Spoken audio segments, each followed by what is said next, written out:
The global semiconductor industry is now worth over $600 billion annually, projected to surpass $1 trillion within the decade. But this is not merely an industry. It is the nervous system of the modern economy.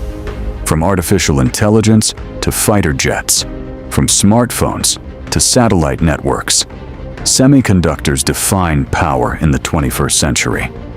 And tonight, we examine a question few are asking. How did Vietnam become one of the most strategically important countries in the global chip war? If you value clear, evidence-based analysis of the economic and strategic forces shaping global power, subscribe to remain part of this ongoing examination. At the center of a silent geopolitical transformation stands an unexpected player: Vietnam.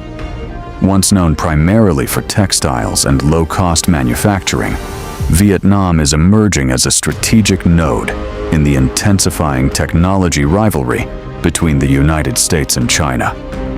This is not just about chips. This is about supply chains, sovereignty, and the architecture of global power. To understand Vietnam's emergence, we must examine where it stands in the global semiconductor value chain, a layered system in which each stage determines not only technological capability, but economic leverage and strategic influence. Vietnam does not manufacture the world's most advanced semiconductors. It does not compete directly with Taiwan or South Korea in cutting-edge chip fabrication, where billion-dollar facilities produce processors measured in nanometers using the most sophisticated machinery ever built. Instead, Vietnam has secured a critical position in assembly, testing, and packaging, the final stage before semiconductors are integrated into consumer electronics, automobiles, telecommunications infrastructure, and advanced defense systems. This segment of the value chain may appear secondary. It is not. Assembly and testing determine yield reliability, durability, performance stability, and supply chain timing. These processes ensure that chips can withstand real-world conditions, heat, vibration, electrical stress, and function consistently across millions of devices. Without this stage, even the most advanced processors remain fragile silicon wafers, unable to leave the laboratory environment. In effect, packaging transforms raw innovation into deployable technology. In Ho Chi Minh City, major multinational firms operate large-scale assembly facilities capable of processing enormous volumes of chips each day. In Bac Ninh province, near the Chinese border, advanced packaging plants are expanding rapidly, positioning northern Vietnam as a logistical bridge between China's manufacturing heartland and global markets. This geographic positioning is not incidental. Northern Vietnam connects seamlessly to industrial supply chains across southern China, while southern ports provide direct access to maritime routes serving Europe, North America, and the broader Indo-Pacific. Together, these corridors allow Vietnam to function simultaneously as an extension of existing production networks and as an independent export platform. The strategy is deliberate. As companies seek to reduce over-reliance on mainland Chinese manufacturing, a shift accelerated by trade disputes, export controls, pandemic disruptions, and rising labor costs, Vietnam offers proximity without direct exposure to escalating geopolitical risk. Its labor costs remain competitive relative to coastal China. Its political system provides predictability for long-term investment decisions. And its government has prioritized high-technology sectors through tax incentives, infrastructure expansion, and workforce development programs aimed at attracting foreign capital. Equally important is perception. For Western firms, Vietnam represents a politically viable production base in Asia, one that maintains access to regional supply chains without the regulatory uncertainty or strategic vulnerability associated with operating inside China. For Asian partners, Vietnam offers continuity rather than rupture, allowing production networks to diversify gradually instead of relocating entirely. Vietnam is not replacing China. China's manufacturing capacity, domestic market scale, and technological ecosystem remain unparalleled.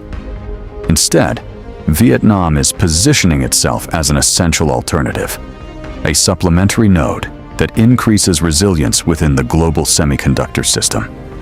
In an era defined by geopolitical uncertainty, redundancy has become a strategic asset, and Vietnam's role is to provide it.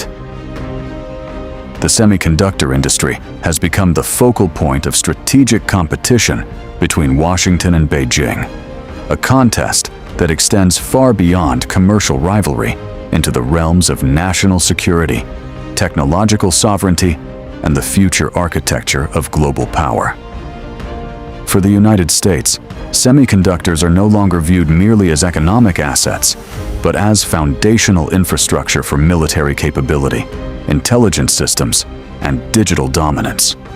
Control over advanced chip production translates directly into advantages in artificial intelligence, cyber warfare, surveillance technologies, and next-generation weapon systems.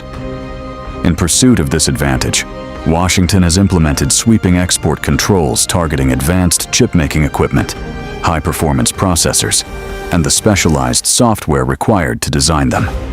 These measures are intended not simply to protect American technological leadership, but to slow China's capacity to develop systems that could alter the strategic balance in the Indo-Pacific and beyond. China, in response, has embarked on an aggressive campaign to achieve semiconductor self-sufficiency. State-backed investment funds worth hundreds of billions of dollars are being directed toward domestic research, fabrication capacity, and supply chain development. Beijing's objective is to reduce dependence on foreign technology and insulate its economy from external pressure. At the same time, China is deepening economic integration across Asia through infrastructure projects, trade agreements, and industrial partnerships designed to secure alternative supply routes and manufacturing networks. Vietnam sits between these two forces, geographically positioned along critical maritime corridors and economically embedded in both systems. China remains Vietnam's largest trading partner, supplying intermediate goods, machinery, and industrial inputs that sustain Vietnamese manufacturing. The two economies are linked through dense cross-border supply chains that blur the distinction between domestic and regional production. Yet Vietnam has simultaneously expanded strategic cooperation with the United States, particularly in high technology, digital infrastructure, and supply chain resilience initiatives. Washington increasingly regards Hanoi as a pivotal partner in efforts to diversify production away from China while maintaining stability in Southeast Asia. Hanoi's approach reflects a long-standing doctrine of strategic autonomy. Rather than aligning exclusively with either power, Vietnam pursues equilibrium, engaging the United States for technological advancement, investment, and security cooperation, while preserving economic ties with China to sustain growth and regional integration. This balancing strategy allows Vietnam to extract benefits from both sides of the rivalry. Capital flows increase, technology transfers accelerate, its geopolitical relevance expands. However, the position is inherently precarious. Any escalation in the South China Sea, through territorial disputes, naval incidents, or disruption of shipping lanes, would threaten the flow of goods that underpin Vietnam's export economy. Likewise, a crisis over Taiwan could destabilize the entire semiconductor supply chain, upon which Vietnam's industrial strategy depends. The very forces that elevate Vietnam's importance also amplify its vulnerability. Vietnam's rise as a semiconductor hub is therefore contingent not only on industrial capability and foreign investment, but on the maintenance of a stable regional order. Factories and infrastructure can be built within years. Geopolitical stability cannot. In an era defined by intensifying great power competition, Vietnam's central challenge is to remain indispensable to competing systems without becoming captive to either. Its success will depend on diplomatic agility as much as economic planning, a delicate equilibrium between opportunity and exposure in the emerging technological Cold War. Semiconductor manufacturing is among the most capital-intensive and infrastructure-dependent industries ever developed. Building a single advanced fabrication facility can require investments exceeding tens of billions of dollars, along with years of planning, construction, and workforce preparation before production even begins. Facilities require stable electricity, capable of uninterrupted operation around the clock, ultra-pure water systems refined to microscopic tolerances, advanced logistics networks that can move sensitive components across continents with precision timing, and highly specialized engineers trained in disciplines that take decades to master. Vietnam has made significant progress in developing the industrial base needed to support these requirements, but structural constraints remain. Power shortages in recent years have exposed vulnerabilities in grid reliability, particularly in rapidly industrializing regions where demand is rising faster than supply capacity can be expanded. Semiconductor fabrication plants cannot tolerate even brief disruptions in electricity without risking damage to equipment and production losses worth millions of dollars.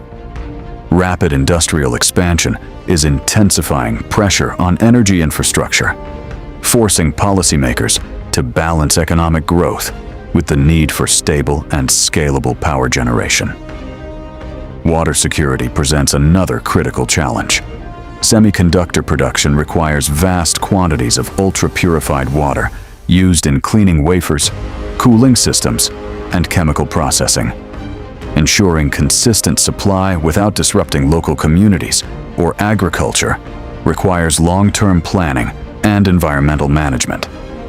Human capital may ultimately be the most decisive factor. To move beyond assembly and packaging into fabrication or chip design, the stages where the highest economic value is created, Vietnam must cultivate a large workforce of highly trained engineers and researchers. This requires sustained investment in education, international partnerships, and technical training programs in fields such as materials, science, electrical engineering, computer architecture, and semiconductor physics. Without domestic expertise, the country risks remaining confined to lower-value segments of production, dependent on foreign technology, and vulnerable to shifts in global corporate strategy. The long-term objective is not merely participation in the semiconductor supply chain, but advancement within it, moving from labor-intensive processes toward innovation-driven capabilities that generate higher margins, technological independence, and strategic leverage. In the global chip industry, where control over advanced stages determines economic influence, the difference between assembling components and designing them can define a nation's position for decades.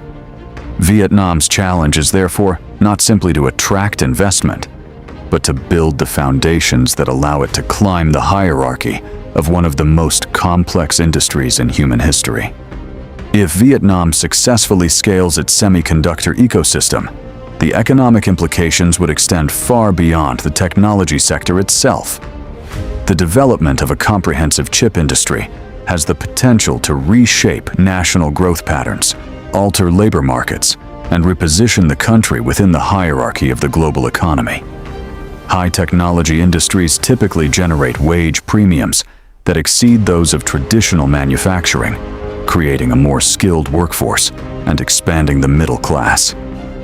The presence of semiconductor facilities also stimulates urban development, infrastructure investment, and the emergence of secondary innovation sectors, from specialized materials and precision engineering to software design and advanced logistics.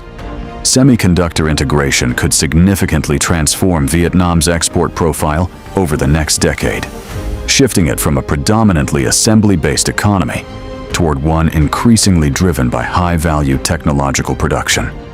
Such a transition would reduce vulnerability to fluctuations in low-cost manufacturing demand and increase resilience against external economic shocks. For the United States, Vietnam offers supply chain diversification and strategic redundancy in an industry where overconcentration in any single location poses systemic risk. By cultivating alternative production hubs, Washington seeks to ensure continuity of supply for critical technologies while reducing exposure to geopolitical disruption. For China, Vietnam represents a more complex dynamic, simultaneously a competitor for foreign investment and an interconnected partner within regional production networks. Chinese firms remain deeply embedded in supply chains that pass through Vietnam, creating a relationship defined as much by interdependence as by rivalry. For Southeast Asia, Vietnam's rise could reposition the region as a significant player in advanced manufacturing. If sustained, investment flows into Vietnam may spill over into neighboring economies, fostering regional specialization and technological upgrading across the broader ASEAN landscape. Yet the semiconductor industry is inherently cyclical, shaped by boom and bust investment patterns, rapid technological change, and fluctuating global demand. Periods of expansion are often followed by consolidation, as oversupply and shifting consumer markets reshape production strategies. Geopolitical developments could also alter the trajectory. Trade restrictions, security tensions, or disruptions to shipping routes would reverberate through supply chains with immediate consequences for emerging production hubs. Vietnam's success will therefore depend on strategic patience, the ability to sustain long-term policy commitments despite short-term volatility. Infrastructure modernization, energy security, workforce development, and institutional stability will determine whether the country can maintain momentum through successive industry cycles. Equally important will be diplomatic balance. As competition between major powers intensifies, Vietnam's capacity to navigate rivalries without becoming entangled in them will shape its attractiveness as a neutral production base. The semiconductor industry rewards consistency and punishes instability. Nations that provide predictable environments for investment tend to accumulate advantages over time, while those exposed to uncertainty struggle to sustain progress. Vietnam's opportunity is significant, but so are the conditions required to realize it. In the 20th century, power was defined by oil, the resource that fueled industrial economies, mechanized warfare, and global transportation. Control over energy supply shaped alliances, triggered conflicts, and determined which nations could project influence beyond their borders. In the 21st century, power is increasingly defined by silicon. Semiconductors now underpin the systems that organize modern life: artificial intelligence, defense platforms, telecommunications networks, financial markets, and the digital infrastructure of entire societies. The ability to design, manufacture, and secure advanced chips has become a prerequisite for economic resilience and national security. Control over semiconductor production therefore shapes economic sovereignty. Nations that command this capability can innovate independently, protect critical industries, and influence the technological trajectory of others. Those that lack it risk strategic dependence in a world where technology determines competitiveness. Vietnam has entered this arena quietly, not as a superpower, but as a strategic pivot positioned within the flow of global production. Through deliberate industrial positioning and careful diplomatic balance, it has embedded itself into one of the most critical supply chains of the modern era. Its factories, logistics corridors, and trade relationships now intersect with the interests of competing powers seeking stability, diversification, and technological security. The emerging chip war may be defined by Washington and Beijing, whose rivalry sets the parameters of technological competition and economic policy. But the outcome will not be determined by superpowers alone, It will also be shaped by the states that occupy the connective tissue of the global system, the countries that enable supply chains to function, provide alternatives when tensions rise, and offer pathways for cooperation when confrontation threatens disruption. Vietnam is becoming one of those states. Its significance lies not in dominance, but in indispensability. As the world reorganizes around new technological fault lines, influence will accrue not only to those who lead innovation, but also to those who sustain the networks through which innovation flows. In that emerging order, Vietnam's role is no longer peripheral, it is structural. And in a century defined by the control of silicon rather than oil, the quiet positioning of such nations may shape the balance of power more than the ambitions of any single state.